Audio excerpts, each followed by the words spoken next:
of reporting a problem, meaning saying that it's not a problem. So this is a formal way of reporting problems about the problem reporting process itself.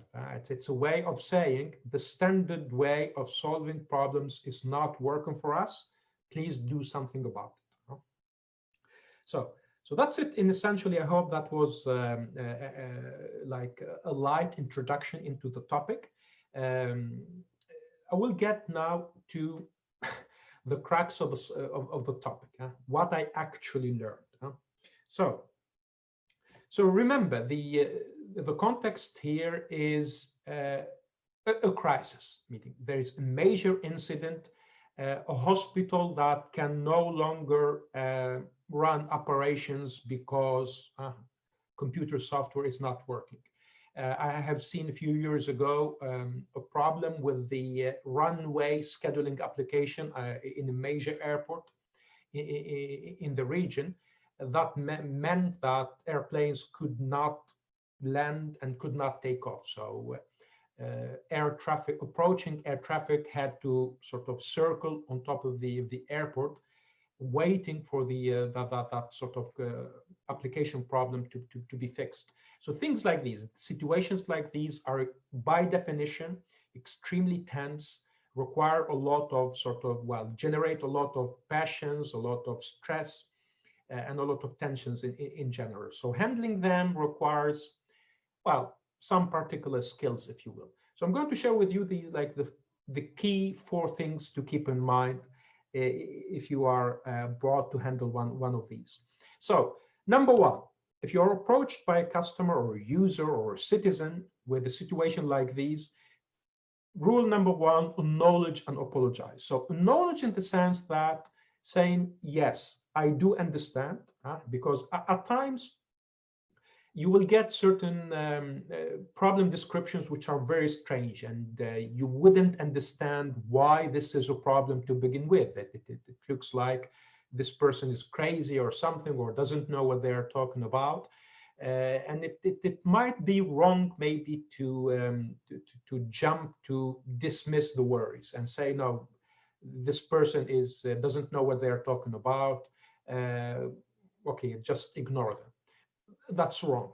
Meaning, remember that people live experiences in very different ways. Things that could appear to be mundane and irrelevant to us might be life-threatening for others. So this is why it's very important to listen carefully, understand, and put ourselves in the shoes of the other person, to try to think like them, because that way we'll be able to understand the full impact. So this is the side of acknowledging. Acknowledging meaning, yes, sir or madam, I do understand your pain. I see how this is affecting you seriously. I see how important this is for you. The second part, apologize. Apologize not in the sense of acknowledging fault. Apologize in the sense of saying, sorry that you are running into this extremely bad experience using our products and services. We are into this together, and we really didn't wish that you never had such experience. We still don't know why this happened, but we are rest assured that we are investigating this to figure out what it is. So this is the part. Apologize might sound a bit outrageous, but the meaning essentially is to say that we're sorry that you are in this situation. We are not acknowledging that we are at fault here or that we failed to deliver something. The second part is showing empathy and responsibility. Showing empathy again, meaning this is maybe the second part of acknowledging. Showing empathy meaning demonstrate that we genuinely feel the pain. We are really genuinely sorry that something did happen, and that we are genuinely concerned that this problem is not resolved, or that this sort of crisis is still unelucidated. Clearly showing engagement this is something also that people remember. If people are calling you or showing that they want you to help, it's because you are probably their last resort.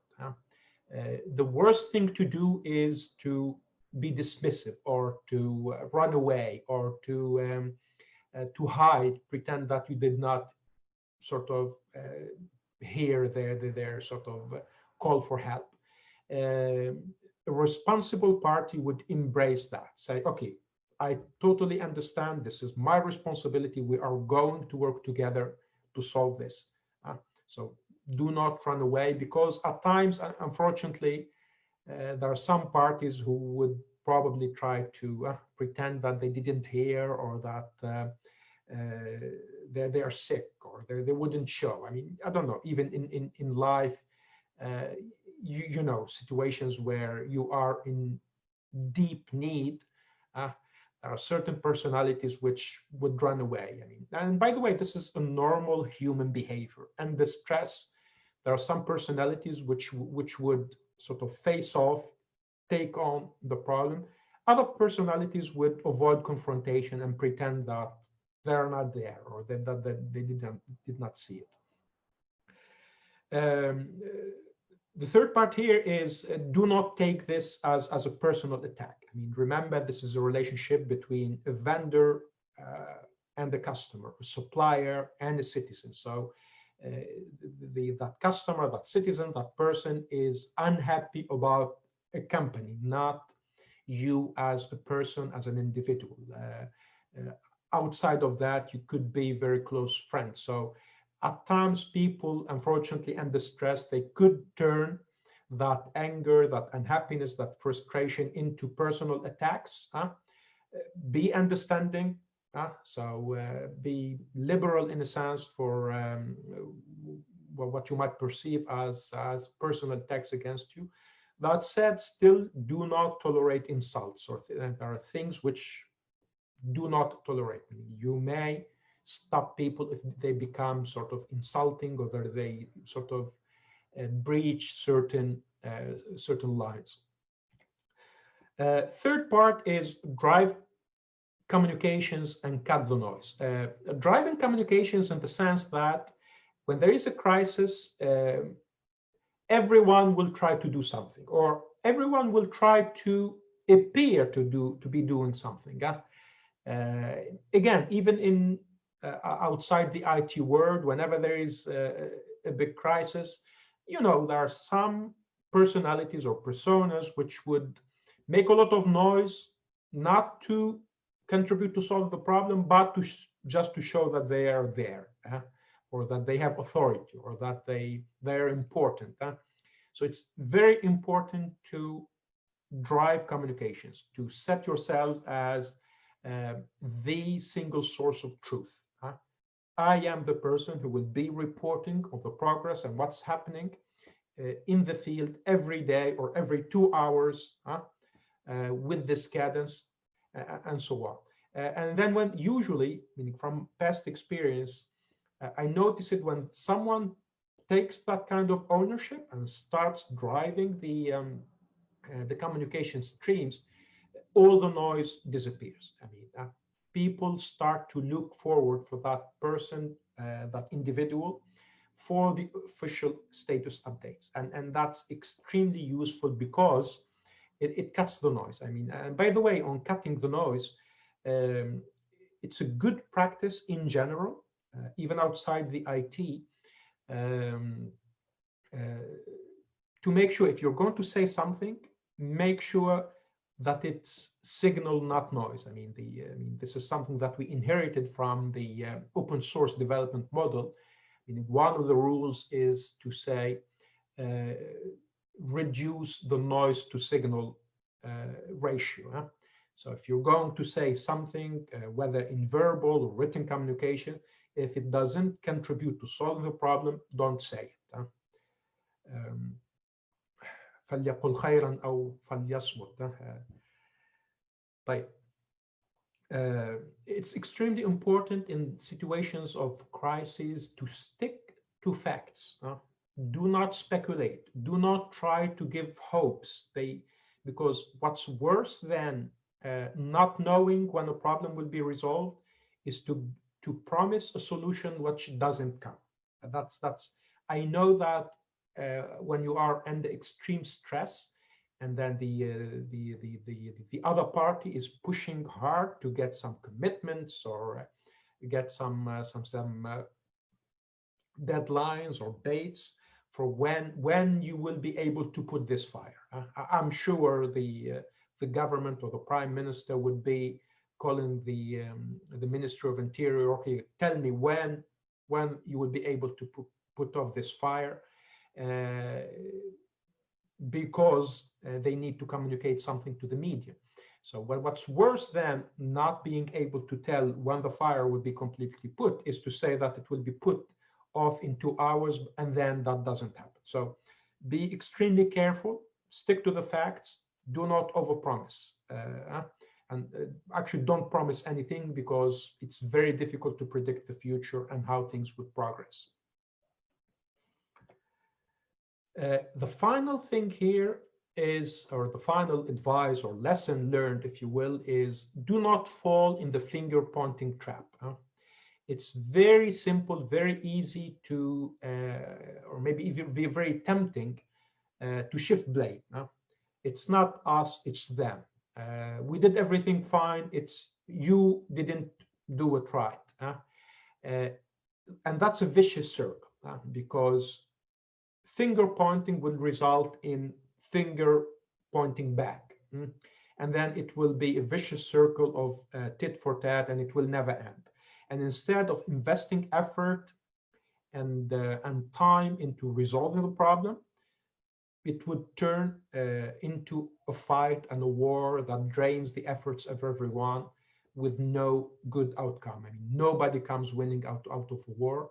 So even if fingers are pointed at you, I mean, I use this trick and it works all the time. If any party in a crisis does this finger pointing thing, I would say, Madam or Sir, all our efforts are invested at the moment into solving the problem. Once your problem, our problem is resolved completely, I promise that we'll sit together and we'll go through all the details to figure out what went wrong. So I promise that. And usually, actually, in 100% of the cases, the other party would be very understanding. Yes, you are right. Let's focus on solving the problem, because everything else would be futile in that context. So that's it. I think I'm done with my lessons learned. I would be happy to answer any questions you might have. So I will share the link to the slides with you, so that we'll stop sharing here.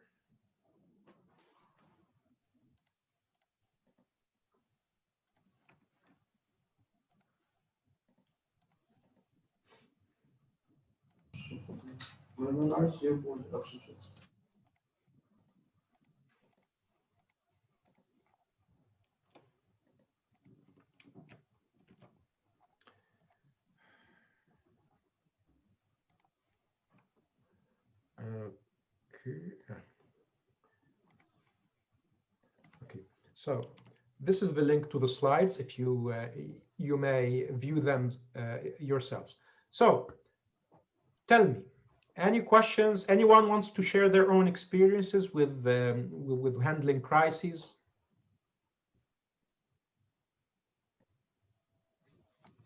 Well, yeah, well, you can talk. Can speak.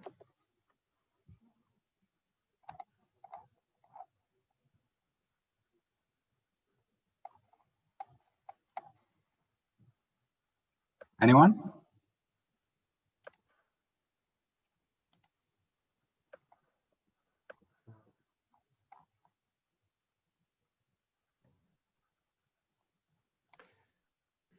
Hello. Hello. Hi. Hi, well. Hello. Yes, just I want to welcome Mr. Ahmed. Salam, welcome. Welcome. Welcome to RBK. Just I want to ask you about your which is your the most severe crisis that you had passed through your during your career. Which is the most severe one, the most severe crisis you have that happened to you during your career. Yeah, that's a good question. Because, you know, severity, it depends. At times, there are, meaning crises which with a huge impact. But because we have very good relationship with the customers, it's not a very big deal to manage.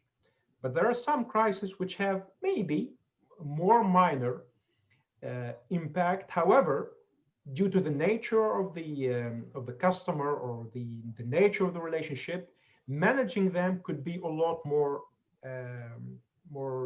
stressful in a sense. Huh?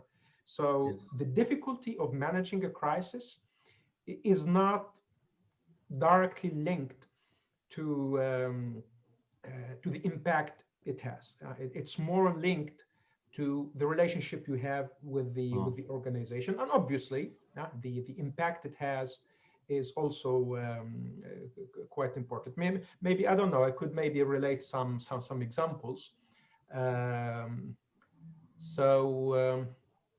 Yeah, we had a situation. I think a few years ago there was. I think, and the intelligence service of a particular nation in the region, uh, they they lost access to a huge sort of repository of data, meaning it's maybe the national sort of phone recordings and whatever intelligence stuff yes, that they lost access to it. I mean, it was a huge panic, a mess of the people that were in charge were seriously stressed. They were fearing because these situations. It's not only the job online. I mean, people could face yes, the jail term or things like that. There was a situation also. I recall maybe the one I mentioned earlier, a situation where the runway scheduling application at one of the major airports well failed. It meant that no aircraft could take off and no aircraft could land. That was, I mean, aircraft being sort of forced to like circle on top of the airport. They have limited supply of fuels. It yes, meant that that application had to be fixed within sort of a certain time. Otherwise, it could have more serious consequences. no, We had a situation once where like a very large site of software development due a mistake, like all the sort of the bugs repository, all the source code repository was deleted. Yeah? So the work of, I mean, like more than 300 people was for the past, for the previous 6 weeks was deleted. So things like and these. just for example, nowadays we are Corona. If you are hearing me, Yeah, yeah. okay. For example, no, nowadays we are, the world is passing through the crisis, the health crisis of Corona. So I think that people around the world are connecting and changing data in the same time.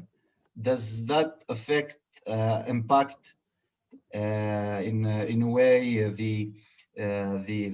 does that generate an IT crisis because people are connecting at the same time and changing data at the same time since they are at home? Does that impact? Does that generate the IT crisis, for example? I am sure, like Zoom, Google, I'm sure they have run into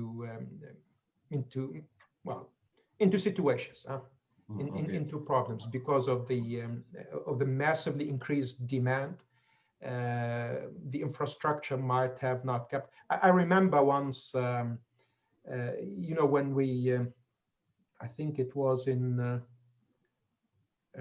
you know, I think in term three, in term three in the previous like school year, because of coronavirus, the schools here switched to online tutoring. Yeah? Yes. So that on the first day, and then they decided to use Microsoft Teams, at least the school where the kids, my kids were. And exactly as I predicted it, like on the morning, nothing worked. It collapsed because suddenly that platform became used by, I don't know, God knows how many hundreds of thousands of kids connecting at once, and naturally it collapsed. Yeah. Okay, thank you. Okay. Thank you, Mr. Ahmed. Yes, What? sir. Okay. Hello, sir. We are so pleased that you joined us in this meeting. I'm Yasser Sali. I'm a student in RBK. So my question is, when you are starting to work on a project that you are committed to a deadline and a lot of work, so if you had a crisis or a problem on the project that you're working on, does you know how to handle really with the client and with the work that you're doing uh, without making you can handle the client issue on the work and on his side, that you can really convince him that he's going to get his work in time.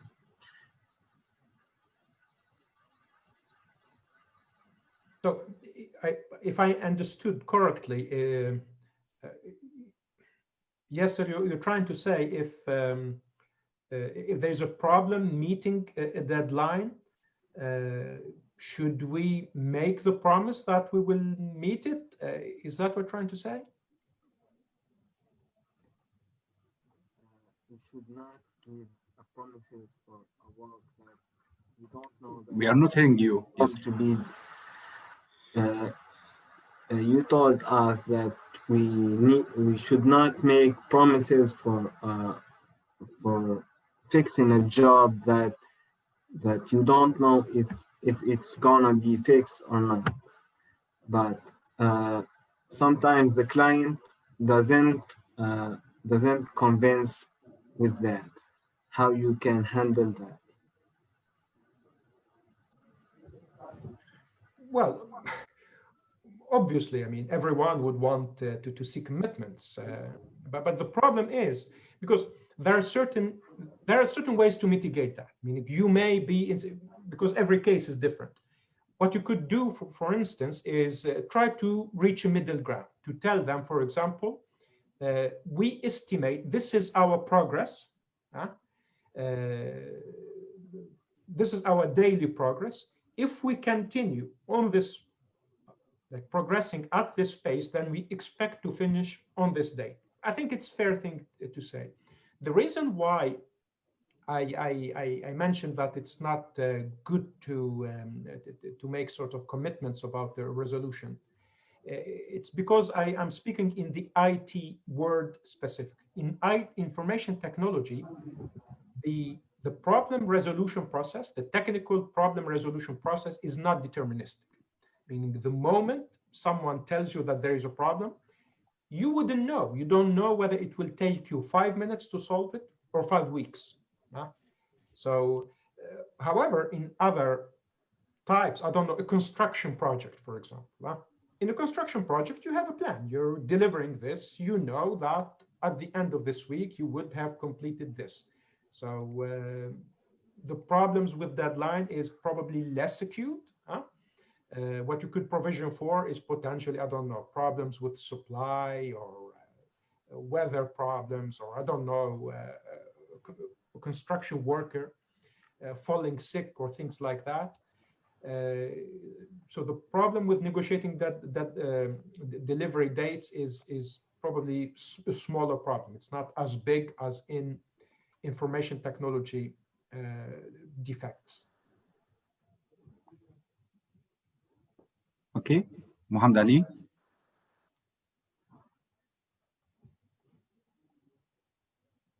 Another one? Sorry.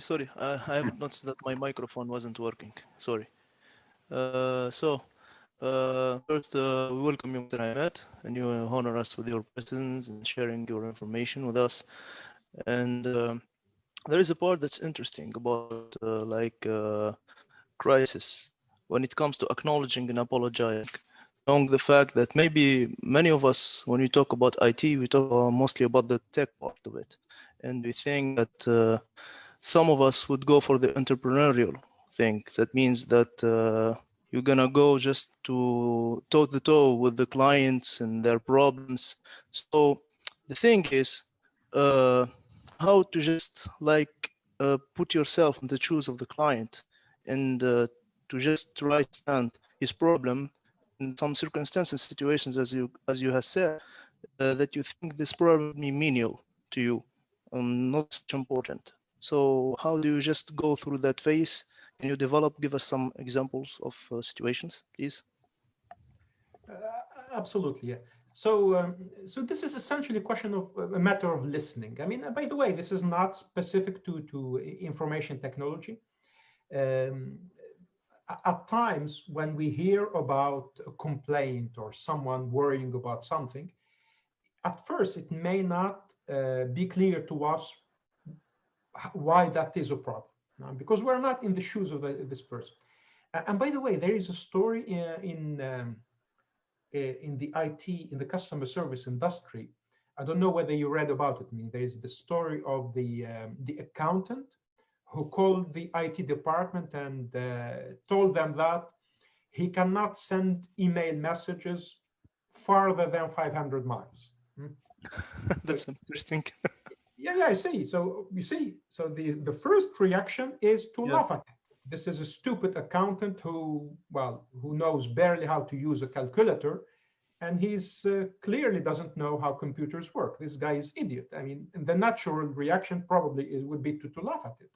So I will probably, if you search for it, the story, you will find it. It turns out that the guy was right. There was a problem that made really email messages not go beyond 500 miles. And so this is precisely, I mean, it's really a nice illustration to show some empathy, meaning remember that people are not stupid. People are not idiot in a sense.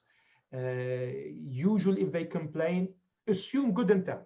Assume that people, if they're coming to you in a professional context, obviously, and saying that we have a problem, maybe they really do have a problem. So do listen, make sure that you understand, because ultimately, if you don't understand, you will never be able to help them. It's regardless of the empathy part. It's actually part of our job. If we fail to understand, if we don't get the right understanding of where the problem lies, then we're not well equipped to solve it. Thank you. You're welcome. By the way, ladies and gentlemen, I think I shared the link to the slides in the wrong place. So now I pasted it in the right chat. So sorry about that. I thought that you did receive it. I just have one remark.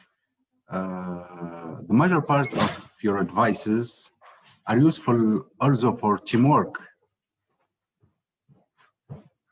Yes or not? Not only in management client.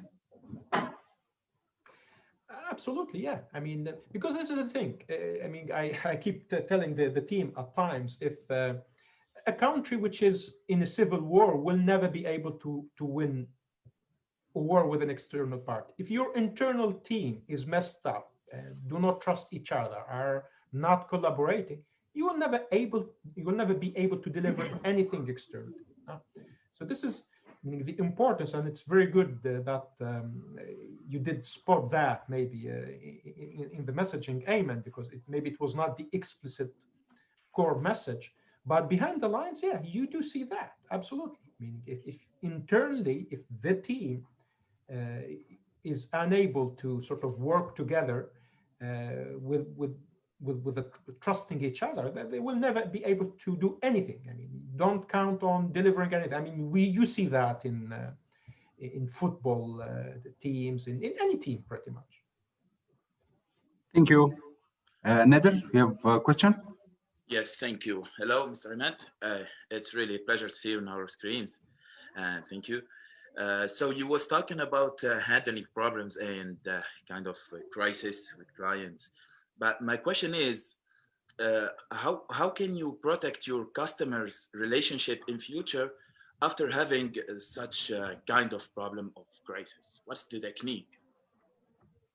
That's a very good question. Absolutely, yes. Thank you.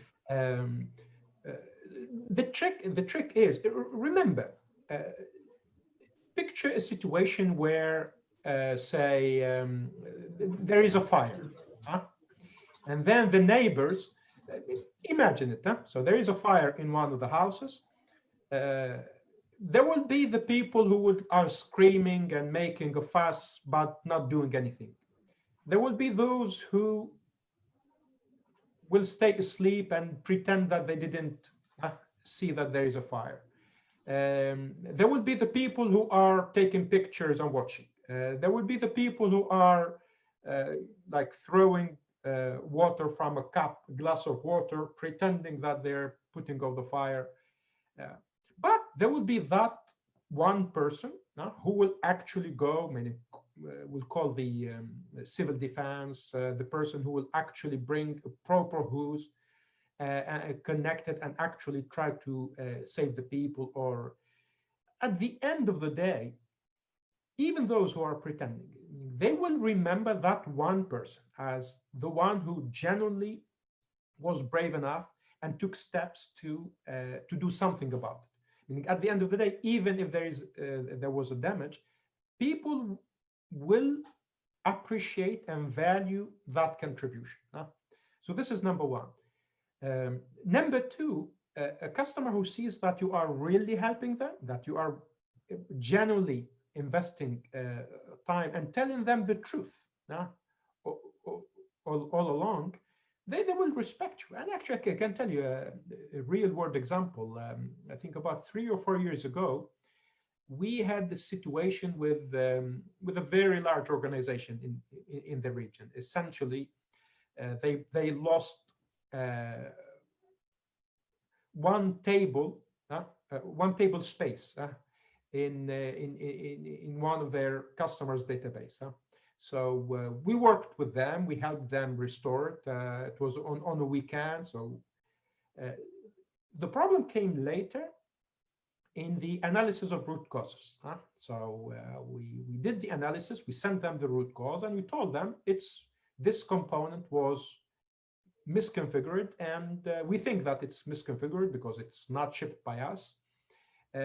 So this is our analysis. Please investigate further. The vendor of that component came back with a strange, weird analysis that didn't make any sense. And that customer wanted to close the matter. They wanted us to sort of rubber stamp the analysis of that other vendor to say, yes, that was the problem, let's close the matter. And we resisted that. I mean, we could have told them, fine, yeah, okay, this is good, to close the matter, and then nobody would, we have no interest anyway in blocking or encouraging. However, that was not what we did. We told them, we do not see the sense in this report. It doesn't make sense to us, but it's your call. You decide whether you would like to adopt it or not. And the customer reaction was pretty violent. They hanged up on us. They were quite aggressive. So what we did is that we connected to the vendor directly, and we told them, can you please help us? So we, in a sense, we did the job of the customer. So we connected with them. Could you help us analyze this? And they came up with a proof. They demonstrated that, yes, we were right. There was a misconfiguration in that component.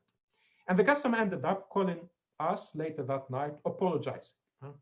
So, and until today, we have an excellent relationship with them because we have demonstrated to them that we are sort of truthful, that we are doing our job with integrity, and that's something that's not obvious in a sense to have. It's and the stress. It's tempting to lie when people come under a lot of stress and there is a lot at stake. They would find the closest door. For us, the easiest way to get out of that is to say, yes, that's fine. Yeah, please proceed with this report. Let's close the matter. But we did not. And they immensely appreciate that until today. And until today, we are the trustworthy party. Whatever we say, they do trust us. Thank you. That was so clear. So you were saying that as a conclusion, I can see that it depends. It depends on your reaction or on your behavior and the way how you solve problem with them. Even I mean, you know, when your product make problem for customers, they lost a bit of confidence for you as I don't know, as a software engineer or developer, because I'm working about IT. But yeah, as I understand, your behavior will demonstrate that. Thank you so much, sir. Thank you. You're welcome, gentlemen and ladies. Yeah, thanks.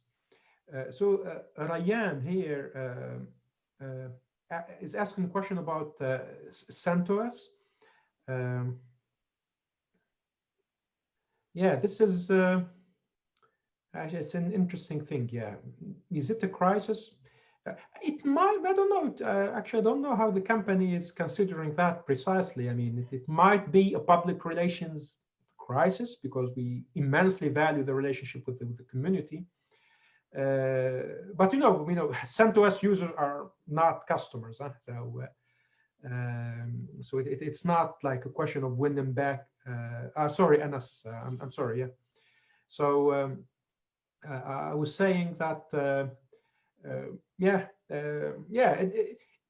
at the end it did sort of cause a public relation crisis. I mean, we had some like problems with media coverage. Well, so some journalists actually came back and apologized because they realized that they sort of misunderstood the situation. But to tell you the truth, I have an idea about the impact of the change, but I do not. I did not dig it deep enough to tell you the truth.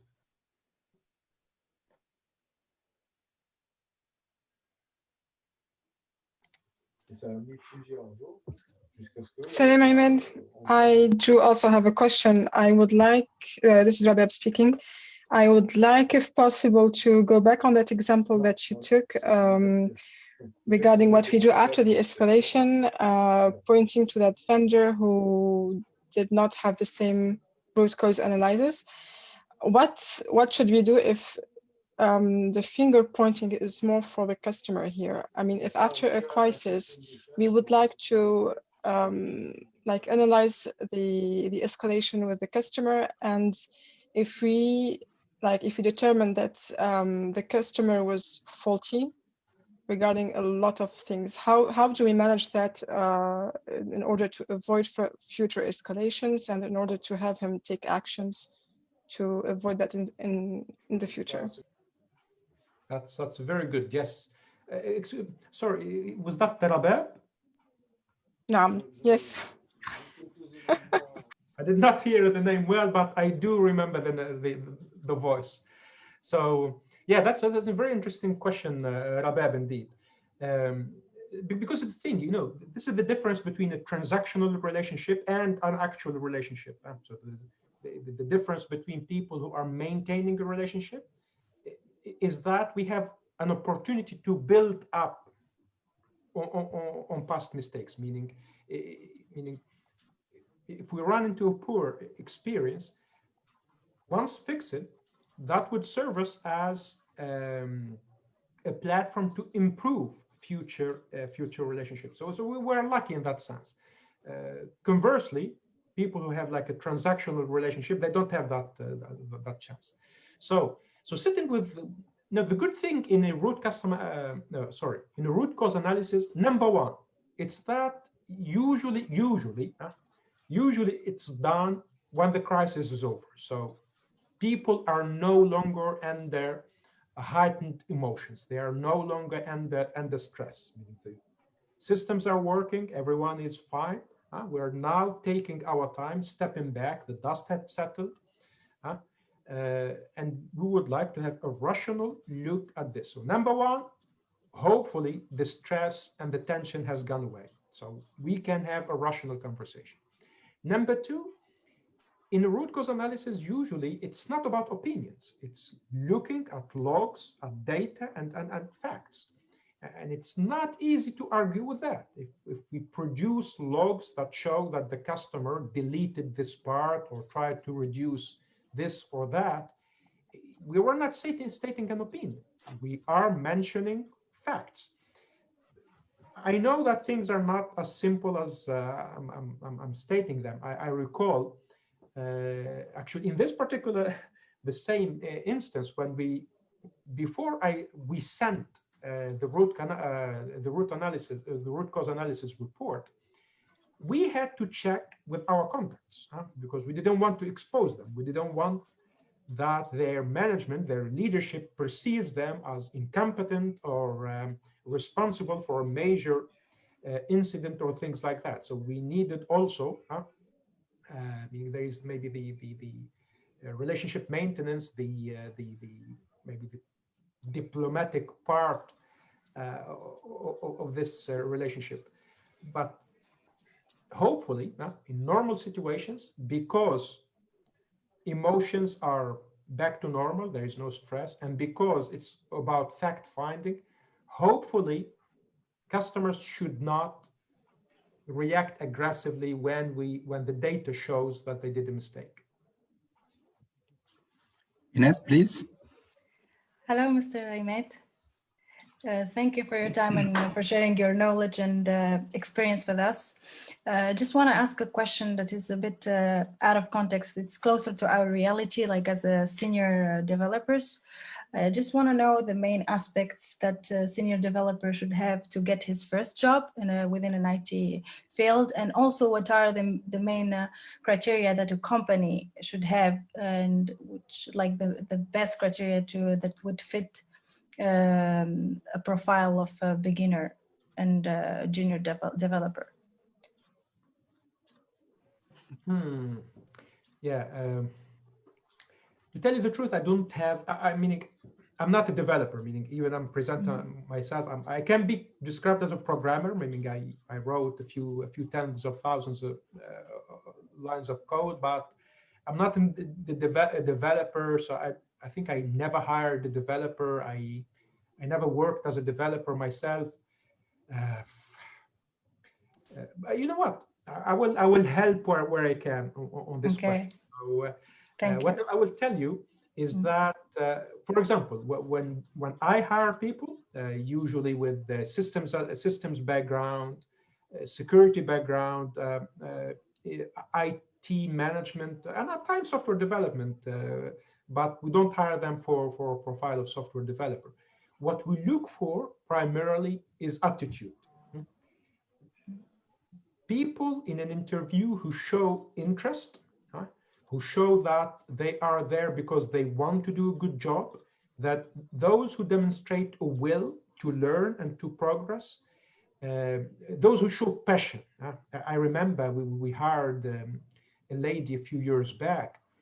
She was like a small ball of fire. I mean, I mean, when we sat with her, before we get to the interview, she already reached out to like 7 people in the company, and you told them, okay, I want the job.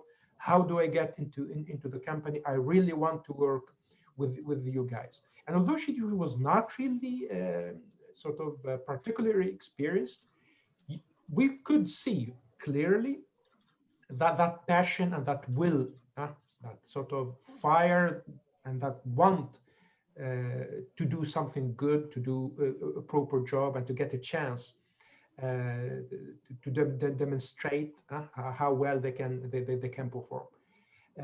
Because everything else can be fixed. You know, technical knowledge. If you are not very good in, I don't know, Python or in Java, technical skills are not really difficult. I mean, with enough coaching in organizations like RBK, if you're sort of surrounded by skilled people who give you advice, they can turn you into a specialist regardless of your background, in a sense. Attitude is not easy to fix. Customer care, that will, in a sense, that motivation to do things, that you cannot teach that. Yeah, thank you. You answered perfectly to my question. Thank you. Can I have another question, please? Yeah. Okay. Just I want to ask you, Mr. Ahmed, about technically talking here. What are the most efficient, as I can say, or developed solutions to avoid the IT crisis that can occur, and in order to provide to keep providing continuous services, because you know that the most important services are provided with the IT. So the customers around, people around the world must have a IT services, like to provide to protect data. What are the most efficient and developed techniques that have been developed? That's also a very good question. Thanks. So as I mentioned earlier, the technical resolution process is not deterministic, meaning if a problem does occur, then nobody can tell whether it will be resolved in 10 minutes or in 10 weeks, regardless of how good the people who work on it are. So trying to deliver reliable services by counting on very skilled people to fix problems whenever they occur will never work. The best way is to prevent problems from occurring in the first place. And to do that, organizations, there are lots of ways, in a sense, to reduce the likelihood of defects, the likelihood of downtime. So in the software development process, before getting to usage, there are tools for what is it called,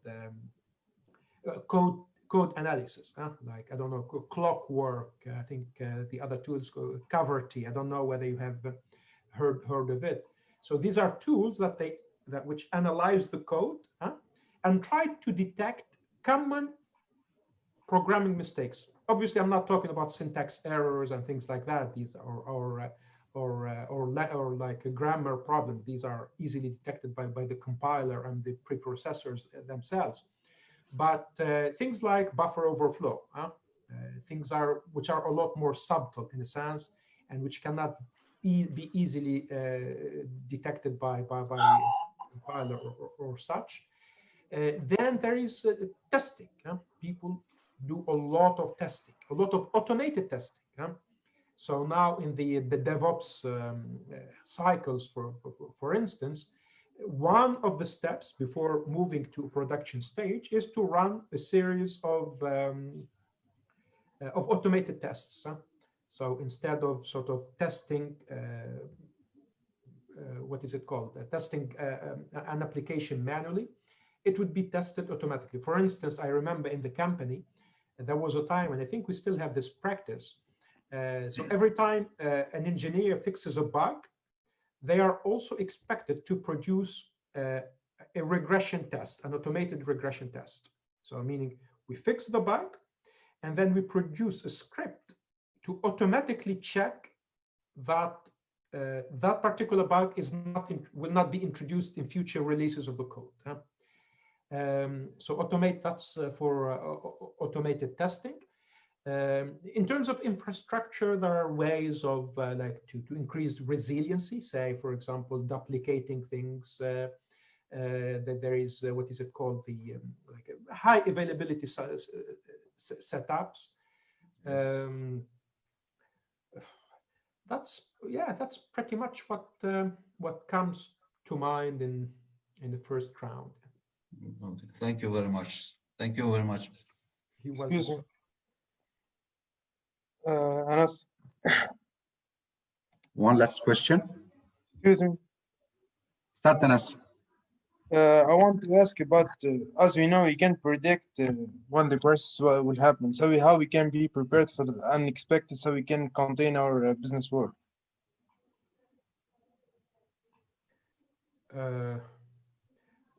Sorry, Anas, can you please say it again? I'm not sure I understood.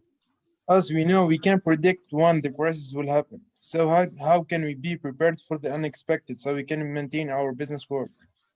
Okay, I see what you mean. Yeah. So, okay. Number one, there are the sort of maybe some actions and practices to avoid, maybe, to reduce the likelihood of a crisis. If we do things well, if we test applications well, that means that hopefully they are less likely to fail. The other thing is continuous improvement. So every time you run into a problem, like we mentioned earlier with Rabab, when doing a root cause analysis, we don't do it only for curiosity or just for the sake of knowing what broke it, but we do it to learn lessons. Okay, here there was a problem, there was a misconfiguration. Okay, let's fix it so that it doesn't produce future failures. And by the way, let's check all the other instances of the application in case they have the same misconfiguration.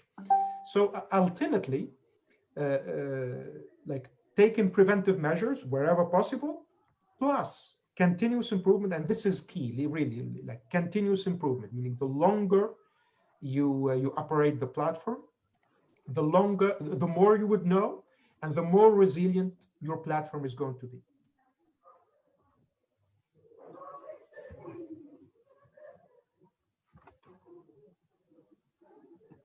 Okay. So thank you, Mr. Ahmed. Thank you, guys, and we are. I think our students have to go to classes now. Thank you very much. Thanks a lot. See you soon at RBK. Thanks a lot, ladies and gentlemen. Thank you. Thank you. Thank you.